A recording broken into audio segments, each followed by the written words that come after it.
ನಾನು ಕೆಲವರಿಗೆ ಪರಿಚಯ ಇದ್ದೆ, ಕೆಲವರಿಗೆ ಪರಿಚಯ ಇರಲಿಲ್ಲ. 2013 ಉಪಚುನಾವಣೆ ಬಂತು. ಉಪಚುನಾವಣೆಯಲ್ಲಿ ನಾಯಕರೆಲ್ಲರೂ ಸೇರಿ, ಪಕ್ಷದ ಮುಖಂಡರುಗಳು, ಕಾರ್ಯಕರ್ತರೆಲ್ಲರೂ ಸೇರಿ ನನ್ನನ್ನು ಅವತ್ತು ಚುನಾವಣೆಯಲ್ಲಿ ಸ್ಪರ್ಧೆ ಮಾಡಬೇಕು ಅಂತ ಹೇಳಿದ್ರು. ಅನಿವಾರ್ಯ ಪರಿಸ್ಥಿತಿನಲ್ಲಿ ರಾಜಕಾರಣಕ್ಕೆ ನನ್ನೇನು ಬರಬೇಕು ಅಂತ ಹೇಳಿ ಅವತ್ತು ಕೂಡ ನಾನು ವೇದಿಕೆ ಮೇಲೆ ಹೋದಂತವನಲ್ಲ. ನಾನೊಬ್ಬ ಸಾಮಾನ್ಯ ಕಾರ್ಯಕರ್ತನಾಗಿ ಜನರ ಜೊತೆ ಅವರ ಕಷ್ಟ ಸುಖಗಳನ್ನ ಕೇಳ್ತಾ ನಾನು ಕೆಲಸ ಮಾಡ್ಕೊಂಡಿದ್ದಂಥವ್ರು. ಅಂಥವನನ್ನ ತಾವೆಲ್ಲರೂ ಕೂಡ ಪವಿತ್ರವಾದಂತ ಈ ಒಂದು ಪ್ರಜಾಪ್ರಭುತ್ವದ ವ್ಯವಸ್ಥೆಯ ಸಂವಿಧಾನದ ಒಂದು ಜಾಗಕ್ಕೆ, ಲೋಕಸಭೆಗೆ ನನ್ನನ್ನ ತಾವೆಲ್ಲರೂ ಕೂಡ ಕಳಿಸ್ಕೊಟ್ರಿ. ಆ ಕಳಿಸ್ಕೊಟ್ಟಂತ ಸಂದರ್ಭದಲ್ಲಿ ನನಗಿದ್ದಂಥದ್ದು ಮತ್ತೆ 2ನೇ ಚುನಾವಣೆ ಇದ್ದಂಥದ್ದು ಕೇವಲ 7-7.5 ತಿಂಗಳು ಮಾತ್ರ. ಫೆಬ್ರವರಿ 1ನೇ ತಾರೀಕು ಬಜೆಟ್ ಆಯ್ತು. ಅದಾದ್ಮೇಲೆ ಇನ್ನೊಂದು 20 ದಿನಕ್ಕೆ ಮತ್ತೆ ಚುನಾವಣೆ ಘೋಷಣೆ ಆಯ್ತು. ನಾನು ಉಳ್ಕೊಂಡಿದ್ದೆ 5 ತಿಂಗಳು, ಸುಮಾರು 3 ತಿಂಗಳು ನನಗೆ ಚುನಾವಣೆನಲ್ಲೇ ಮತ್ತೆ ಚುನಾವಣೆಗೆ ನಾನು ಇಳಿಬೇಕಾದಂತ ಪರಿಸ್ಥಿತಿ ಬಂತು. ಆದ್ರೂ ಕೂಡ ವಿರೋಧಿಯಲ್ಲೇ ಇದ್ರೂ ಕೂಡ ಮತ್ತೆ ನನ್ನನ್ನ ತಾವೆಲ್ಲರೂ ಕೂಡ ಆಶೀರ್ವಾದ ಮಾಡಿ 2ನೇ ಬಾರಿಗೂ ಕೂಡ ನನಗೆ ಆಶೀರ್ವಾದ ಮಾಡಿದ್ರು. ಇಡೀ ದೇಶದಲ್ಲಿ ಭಾರತೀಯ ಜನತಾ ಪಕ್ಷದ ಅಲೆ ಇತ್ತು 3ನೇ ಸಾರಿಗೂ ಕೂಡ. ಪುಲ್ವಾಮಾ ದಾಳಿ, ಇದರ ಮಧ್ಯೆ ಕೂಡ ಮತ್ತೆ 3ನೇ ಬಾರಿಗೂ ಕೂಡ ತಾವೆಲ್ಲರೂ ಕೂಡ ಅತಿ ಹೆಚ್ಚಿನ ಮತವನ್ನ ಕೊಟ್ಟು ಇಡೀ ರಾಜ್ಯದಲ್ಲಿ ಕಾಂಗ್ರೆಸ್ ಪಕ್ಷಕ್ಕೆ ಒಂದೇ ಒಂದು ಸ್ಥಾನವನ್ನ ನನಗೆ ದೊರಕಿಸಿಕೊಟ್ಟು, ನನಗೆ ಸೇವೆಯನ್ನ ಮಾಡಲಿಕ್ಕೆ 10 ವರ್ಷ 8 ತಿಂಗಳ ಕಾಲ ತಾವು ನನ್ನ ಸೇವೆಯನ್ನ ಮಾಡಲಿಕ್ಕೆ ತಾವೆಲ್ಲರೂ ಕೂಡ ನನಗೆ ಅವಕಾಶವನ್ನ ಕೊಟ್ಟಿದ್ದಕ್ಕೆ ನಾನು ತಮ್ಮೆಲ್ಲರೂ ಕೂಡ ಕೃತಜ್ಞತೆಗಳನ್ನ ಸಲ್ಲಿಸಲಿಕ್ಕೆ ಬಯಸ್ತೇನೆ. ಎಲ್ಲರೂ ಇವತ್ತು ಚರ್ಚೆ ಮಾಡ್ತಾ ಇದ್ದಾರೆ ಕೆಲಸ, ಅಭಿವೃದ್ಧಿ, ನಾನು ಆ ತರ ಕೆಲಸ ಮಾಡ್ತಿದ್ದೆ, ಈ ತರ ಕೆಲಸ ಮಾಡ್ತಿದ್ದೆ ಅಂತ.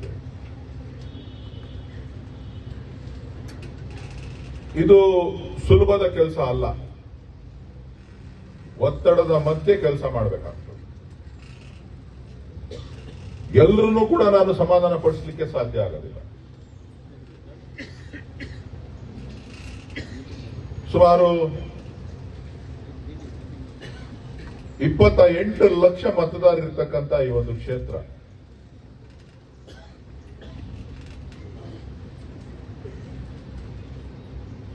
ಒಂದೊಂದು ಕ್ಷೇತ್ರದಲ್ಲಿ ಒಂದೊಂದು ತರದ ಸಮಸ್ಯೆಗಳು. ಕುಣಿಗಲ್ಗೆ ಹೋದ್ರೆ ಒಂಥರದ ಸಮಸ್ಯೆ ಹೇಳ್ತಾರೆ, ರಾಮನಗರಕ್ಕೆ ಹೋದ್ರೆ ಇನ್ನೊಂಥರ ಸಮಸ್ಯೆ ಹೇಳ್ತಾರೆ, ಮಾಗಡಿಗೆ ಹೋದ್ರೆ ಒಂಥರ ಸಮಸ್ಯೆ ಹೇಳ್ತಾರೆ, ಬೆಂಗಳೂರು ದಕ್ಷಿಣಕ್ಕೆ ಹೋದ್ರೆ ಒಂಥರ ಹೇಳ್ತಾರೆ, ಆರ್ ನಗರಕ್ಕೆ ಹೋದ್ರೆ ಒಂಥರ ಹೇಳ್ತಾರೆ, ಆನೇಕಲ್ಗೆ ಹೋದ್ರೆ ಒಂಥರ ಹೇಳ್ತಾರೆ, ನಿಮ್ಮೂರಿಗೆ ಬಂದ್ರೆ ಇನ್ನೊಂಥರ ಹೇಳ್ತಾರೆ. ಹೀಗೆ ಬೇರೆ ಬೇರೆ ರೀತಿ, ಬೇರೆ ಬೇರೆ ಜನ, ಬೇರೆ ಬೇರೆ ರೀತಿ ಭಾವನೆಗಳು. ಇದನ್ನೆಲ್ಲ ನಿಭಾಯಿಸಬೇಕು ಅಂತ ಅಂದ್ರೆ ಬಹುಶಃ ತಾವು ಕೊಟ್ಟಂತ ಶಕ್ತಿ, ತಾವು ತೋರಿಸಿದಂತ ಪ್ರೀತಿ, ಆ ಪ್ರೀತಿಯ ಮಧ್ಯೆ ನಾನು ಕಳೆದೋಗಿದ್ದೆ. ನನಗೇನು ಕಾಣಿಸ್ತಾ ಇರಲಿಲ್ಲ. ಬಿಸಿಲು ಕಾಣ್ತಾ ಇರಲಿಲ್ಲ, ಮಳೆ ಕಾಣ್ತಾ ಇರಲಿಲ್ಲ, ನನ್ನ ಕುಟುಂಬ ಕಾಣಿಸ್ತಾ ಇರಲಿಲ್ಲ, ನನ್ ಬೇರೆ ಏನು ಕಾಣಿಸ್ತಾ ಇರಲಿಲ್ಲ, ನನಗೇನು ಆಸೆ ಇರಲಿಲ್ಲ. ನನಗೊತ್ತೇ ಇದ್ದಿದ್ದು ನಿಮ್ ಋಣ ತೀರಿಸ್ಬೇಕು. ಯಾರು ಋಣ ತೀರಿಸ್ಬೇಕು? ಅವನ ಒಕ್ಕಲಿಗರವನು ಅವನ್ನ ಪಕ್ಕದಲ್ಲಿ ಕೂರಿಸ್ಕೊಂಡು ಅವನ ಋಣ ತೀರಿಸ್ಬೇಕು ಅಂತಲ್ಲ. ಅವನ ಹತ್ರ ದುಡ್ಡಿದೆ, ಅವನ ಜೊತೆ ಕೂತ್ಕೊಂಡು ನಾನು ಇರ್ಬೇಕು ಅಂತಲ್ಲ. ಅಥವಾ ಅವನ ಹರಿಜನರವನು ಅವನ್ನ ದೂರ ಇಡಬೇಕು ಅಂತಕ್ಕಂಥದ್ದಲ್ಲ. ಅವನ ಯಾರೋ ತಿಗಳ ಸಮಾಜದವನು, ಅವನ ಯಾರೋ ಬೆತ್ತಲ ಸಮಾಜದವನು, ಆ ಭಾವನೆ ಇಟ್ಕೊಂಡಲ್ಲ. ಈ ಜಿಲ್ಲೆಯ ಅಭಿವೃದ್ಧಿ ನನ್ನ ಗುರಿ. ಈ ತಾಲೂಕಿನಲ್ಲಿರ್ತಕ್ಕಂಥ ಈ ಜಿಲ್ಲೆಯ ಜನರ ಕಷ್ಟ ಸುಖಗಳನ್ನ, ಆ ರೈತರು ಅನುಭವಿಸ್ತಾ ಇರ್ತಕ್ಕಂಥ ಕಷ್ಟವನ್ನ, ಆ ದೀನದಲಿತರು ಅನುಭವಿಸ್ತಾ ಇರ್ತಕ್ಕಂಥ ಕಷ್ಟವನ್ನ, ಆ ಹಿಂದುಳಿದ ವರ್ಗದ ಜನ ಅನುಭವಿಸ್ತಾ ಇರ್ತಕ್ಕಂಥ ಕಷ್ಟವನ್ನ, ಅಧಿಕಾರಿಗಳು ಕೊಡ್ತಾ ಇರ್ತಕ್ಕಂಥ ಕಿರುಕುಳವನ್ನ ತಪ್ಪಿಸಬೇಕು ಅಂತಕ್ಕಂಥ ನೋವೇನಿದೆ, ಆ ಅಲ್ಪಸಂಖ್ಯಾತರು, ದೀನದಲಿತರು, ಹಿಂದುಳಿದ ವರ್ಗದವರು ಆ ಸಮಸ್ಯೆಗಳನ್ನ ಏನ್ ಎದುರಿಸ್ತಾ ಇದ್ದಾರೆ ಅದಕ್ಕೆ ಪರಿಹಾರ ಹುಡುಕ್ಬೇಕು ಅಂತ ಹೇಳಿ ಹಗಲು ರಾತ್ರಿ ಪ್ರಾಮಾಣಿಕವಾಗಿ ಕೆಲಸ ಮಾಡಿದ್ದೇನೆ. ಆ ಆತ್ಮತೃಪ್ತಿ ನನಗಿದೆ. ಇಡೀ ಜಿಲ್ಲೆನಲ್ಲಿ 800 ಅಡಿ, 1200 ಅಡಿ ನೀರು ಬೋರ್ವೆಲ್ ಹಾಕ್ಬೇಕಾಗಿತ್ತು. 1200 ಅಡಿ ಬೋರ್ವೆಲ್ ಹಾಕ್ಬೇಕಾಗಿತ್ತು. ಇವತ್ತು ಆ ಪರಿಸ್ಥಿತಿನಲ್ಲಿಲ್ಲ.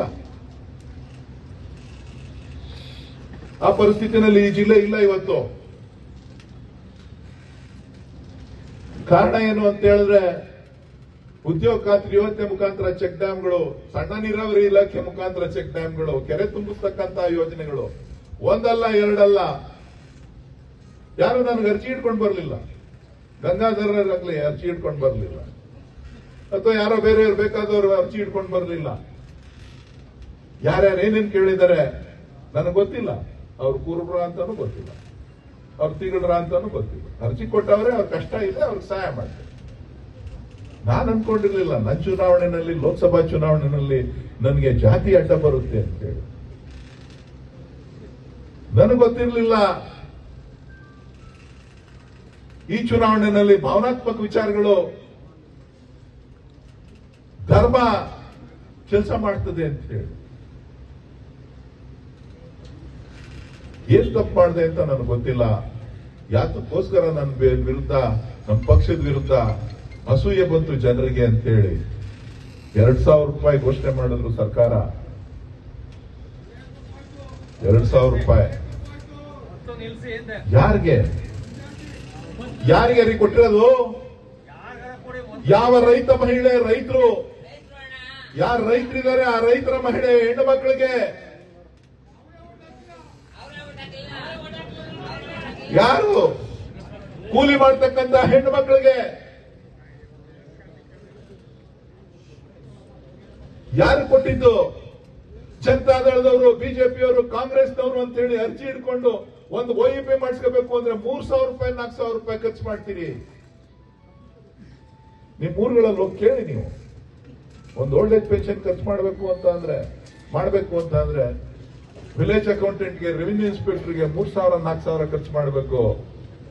ಇವತ್ತು ಎಲ್ಲರೂ ಕೂಡ ಇಡೀ ಜಿಲ್ಲೆನಲ್ಲಿ 96% ಜನ ಗೃಹಲಕ್ಷ್ಮಿ ಯೋಜನೆಯ ಹಣವನ್ನ ಪಡಿತಾ ಇದ್ದಾರೆ ಅಂತ ಅಂದ್ರೆ ಅದರಿಂದ ನಾನು ಪ್ರತಿನಿತ್ಯ ಕೆಲಸ ಮಾಡ್ತಾ ಇದ್ದೆ.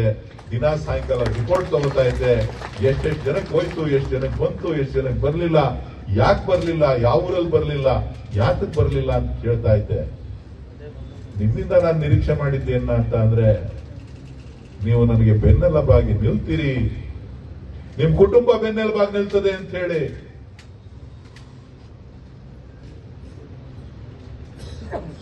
ಅಲ್ಲಿ ಜಾತಿ ನೋಡಿದ್ವ ನಾವು?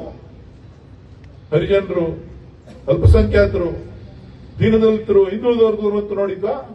ಅಥವಾ ಒಕ್ಕಲಿಗರಿಗೆ ಕೊಡಬಾರ್ದು ಅಂತ ಏನಾದ್ರು ತೀರ್ಮಾನ ಮಾಡಿದ್ವಾ? ಯಾರ್ಯಾರು ಕೊಟ್ಟಿದ್ದೀವಿ? ಚನ್ನಪಟ್ಟಣದಲ್ಲಿ 65,000 ರಿಂದ 67,000 ಜನ ಕುಟುಂಬಗಳಿಗೆ ಕೊಟ್ಟಿದ್ದೀವಿ. 67,000 ಕುಟುಂಬಗಳಿಗೆ ಕೊಟ್ಟಿದ್ದೀವಿ. ರಾಮನಗರ ಜಿಲ್ಲೆನಲ್ಲಿ 2,80,000 ಕುಟುಂಬಗಳಿಗೆ 2,000 ರೂಪಾಯಿ ಪ್ರತಿ ತಿಂಗಳು ಬರ್ತಾ ಇದೆ. ಯಾತಕ್ಕೆ ಬರ್ತಾ ಇದೆ ಅಂತ ಅಂದ್ರೆ, ನಿಮಗೆ ನಿಮ್ಮ ಬದುಕು ಸರಿ ಹೋಗ್ಲಿ ಅಂತ ಹೇಳಿ. ಬೆಲೆ ಏರಿಕೆ ಅಂತ ತತ್ತರಿಸಿದ್ದೀರಿ ರೈತರು. ಗೊಬ್ಬರಕ್ಕೆ GST ಕಟ್ಬೇಕ್ರಿ, ಗೊಬ್ಬರಕ್ಕೆ GST ಕಟ್ಬೇಕು. ಯುವಕರು ಉದ್ಯೋಗ ಇಲ್ಲ ರೀ. ಇವತ್ತು ಯುವಕರಿಗೆ ಉದ್ಯೋಗ ಇಲ್ಲ. ಗ್ರಾಜುಯೇಟ್ ಮಾಡಿಸಿರ್ತೀರಿ, ಮಕ್ಕಳನ್ನ ಇಂಜಿನಿಯರಿಂಗ್ ಮಾಡಿಸಿದಿರಿ, MCom ಮಾಡಿಸಿದಿರಿ, ಲಾ ಮಾಡಿಸಿದಿರಿ, ಡಬಲ್ ಗ್ರಾಜುಯೇಟ್ಸ್ ಮಾಡಿಸಿದಿರಿ. ಮೇಸ್ಟ್ರು ಮಾಡಬೇಕು, ಕೆಲಸ ಇಲ್ಲ, ಕೆಲಸ ಸಿಗುವುದಿಲ್ಲ. ಕಾರಣ ಏನು ಅಂತ ಅಂದ್ರೆ, ನಿರುದ್ಯೋಗ ಸಮಸ್ಯೆ ಪರಿಹಾರ ಕೊಡಬೇಕು. ನಿರುದ್ಯೋಗಕ್ಕೆ ಏನ್ ಕಾಂಗ್ರೆಸ್ನವ್ರು ತಪ್ಪು ಮಾಡಿದ್ರು?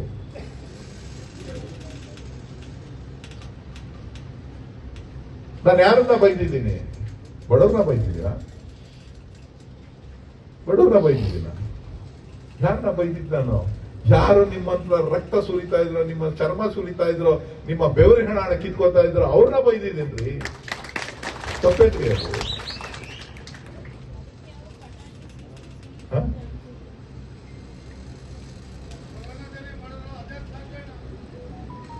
ಇವತ್ತು ನನಗೆ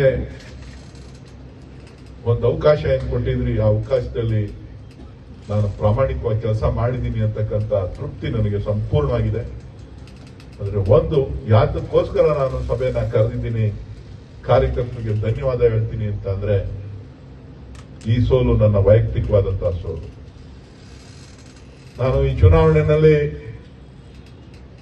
ನಾನು ಮತ ಕೇಳಬೇಕಾದ್ರೆ ನಾನು ಕೆಲಸ ಮಾಡಿದ್ದೀನಿ ಕೂಲಿ ಕೊಡಿ ಅಂತ ಕೇಳದೆ ಹೊರತು ಬೇರೆಯವರ ಹೆಸರಿನಲ್ಲಿ ನಾನು ಮತ ಕೇಳಲಿಲ್ಲ. ಜನ ನನಗೆ ಕೂಲಿ ಕೊಡೋಕೆ ಆಗುದಿಲ್ಲ, ನೀನು ಕೂಲಿ ಕೊಟ್ಟು ಸಾಕಾಗಿದೆ, ನೀನೋಗಿ ರೆಸ್ಟ್ ತಗೋ ಅಂತ ಹೇಳಿದರೆ ಆ ರೆಸ್ಟ್ ಅನ್ನ ಕೊಟ್ಟಿದ್ದಾರೆ. ಹಾಗಾಗಿ ಅದನ್ನ ಗೌರವದಿಂದ ಯಾರೊಬ್ಬರ ಮೇಲೂ ಈ ಸೋಲಿನ ಹೊಣೆಗಾರಿಕೆಯನ್ನ ಕೊಡ್ಲಿಕ್ಕೆ ಹೋಗೋದಿಲ್ಲ. ನನ್ನ ಸೋಲನ್ನ ನಾನು ಹೊಣೆಗಾರಿಕೆಯನ್ನ ತೆಗೆದುಕೊಳ್ತೇನೆ. ಆದ್ರೆ ಒಂದು ಮಾತನ್ನ ಹೇಳಲಿಕ್ಕೆ ಬಯಸ್ತೇನೆ, ನಾನು ನನ್ನ ಕಾರ್ಯಕರ್ತರು, ನನ್ನ ಮುಖಂಡರು ಪ್ರತಿ ದಿನ, ಪ್ರತಿ ಕ್ಷಣ, ಪ್ರತಿಯೊಂದು ಹಂತದಲ್ಲೂ ಕೂಡ ಪ್ರಾಮಾಣಿಕವಾಗಿ ಕೆಲಸ ಮಾಡೋದ್ರ ಮುಖಾಂತರ ಇಡೀ 8 ವಿಧಾನಸಭಾ ಕ್ಷೇತ್ರದಲ್ಲಿ ಯಾವುದೇ ಅಪಸ್ವರ ಇಲ್ಲದೆ ನಾನು ಗೆಲ್ಲಬೇಕು ಅಂತ ಹೇಳಿ ಹಗಲು ರಾತ್ರಿ ಕೆಲಸ ಮಾಡಿದ್ದಾರೆ. ಅದೇ ರೀತಿ ಚನ್ನಪಟ್ಟಣದಲ್ಲೂ ಕೂಡ ತಾವು ಅತಿ ಹೆಚ್ಚು ಕೆಲಸ ಮಾಡಿ ನನಗೆ ಶಕ್ತಿಯನ್ನು ತುಂಬಿದಿರಿ, ಪಕ್ಷಕ್ಕೆ ಶಕ್ತಿಯನ್ನು ತುಂಬಿದಿರಿ. ಅದಕ್ಕೆ ನಾನು ನಿಮ್ಗೆ ಧನ್ಯವಾದಗಳನ್ನ ಹೇಳಬೇಕು, ನಾನು ನಿಮ್ಗೆ ಅಭಿನಂದನೆಗಳನ್ನ ಹೇಳಬೇಕು ಅಂತ ಹೇಳಿ ಇವತ್ತು ಸಭೆಯನ್ನ ಕರೆದಿದ್ದೆ. ಆತ್ಮತೃಪ್ತಿಯಿಂದ ಇವತ್ತು ನಾನು ಈ ಚುನಾವಣೆಯಲ್ಲಿ ಸೋತ ಮೇಲೆ, ಜನ ವಿರಾಮ ಕೊಟ್ಟ ಮೇಲೆ ನನ್ನ ಭಾರ ಕಡಿಮೆ ಆಗಿದೆ. ನಾನೇನನ್ನೂ ನಿರೀಕ್ಷೆ ಮಾಡಲಿಲ್ಲ. ನೀನ್ ಯಾವ ಪಕ್ಷದವನು, ನೀನ್ ದಳದವನ, ನೀನ್ ಬಿಜೆಪಿಯವನ, ನೀನು ಕಾಂಗ್ರೆಸ್ ಅವನ, ನನಗೇನ್ ಕೆಲಸ ಕಾಣಿಸ್ತದೆ? ನಾನು ರಸ್ತೆಯಲ್ಲಿ ಹೋಗ್ತಾ ಇದ್ರೆ ಅಧಿಕಾರಿಗಳು ಫೋನ್ ಮಾಡ್ತಿದ್ದೆ, ಏನಪ್ಪ ಗುಂಡಿ ಬಿದ್ದೋಗದೆ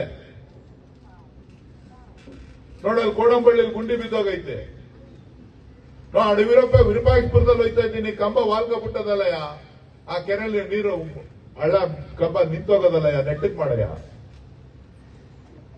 ಅವನ್ಯಾರೋ ಫೋನ್ ಮಾಡ್ತಾನೆ, ಪಿಡಿಒ 25,000 ಕೇಳ್ತಾ ಇದ್ದಾನೆ. ಎಂತಕ್ಕೆ? ಈ ಖಾತೆಗೆ ಈ ಸ್ವತ್ತು ಕೊಡೋದು. ಮನೆ ಬಿಲ್ ಕೊಡ್ಬೇಕು ಅಂತ ಅಂದ್ರೆ ಕಮಿಷನ್ ಕೇಳ್ತಾ ಇದ್ದಾನೆ ಅಂತ ಫೋನ್ ಮಾಡೋರು. ಕೃಷಿ ಇಲಾಖೆನಲ್ಲಿ ಟಿಲ್ಲರ್ ಕೊಡಬೇಕು ಅಂತ ಅಂದ್ರೆ, ನೇಗ್ಲು ಕೊಡಬೇಕು ಅಂತ ಅಂದ್ರೆ, ಬಿತ್ತನೆ ಬೀಜ ಕೊಡಬೇಕು ಅಂತ ಅಂದ್ರೆ ಯಾರ್ಯಾರಿಗೋ ಕೊಟ್ಬಿಡ್ತಾರೆ ಅನ್ನೋರು. ರೇಷ್ಮೆ ಬೆಳೆ ಕಟ್ಟೋರು ಇದು ಪಾಲಿ ಹೌಸ್ ಮಾಡಿದ್ದಾರೆ, 28 ಜನ 15 ಲಕ್ಷ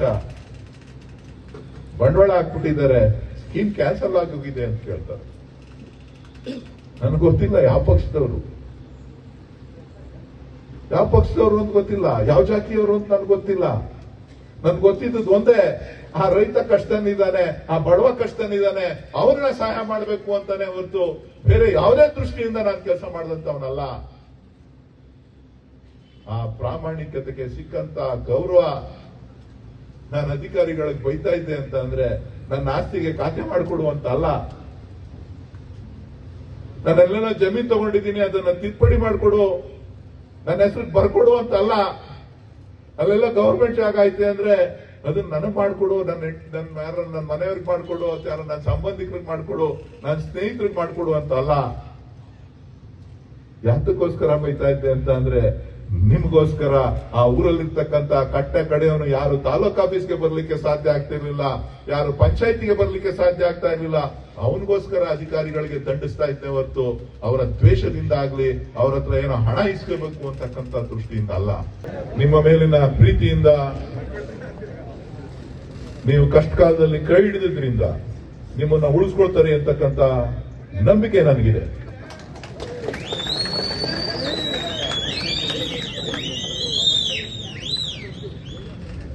ಜನ ತಿರಸ್ಕಾರ ಮಾಡಿ ಕಳಿಸಿದ ಮೇಲೆ ನೀವು ಕೈ ಹಿಡಿದಿದ್ದೀರಿ. ಹಾಗಾಗಿ ಆ ನಂಬಿಕೆಗಿನ್ನ ದೊಡ್ಡದು ಮತ್ತೊಂದಿಲ್ಲ.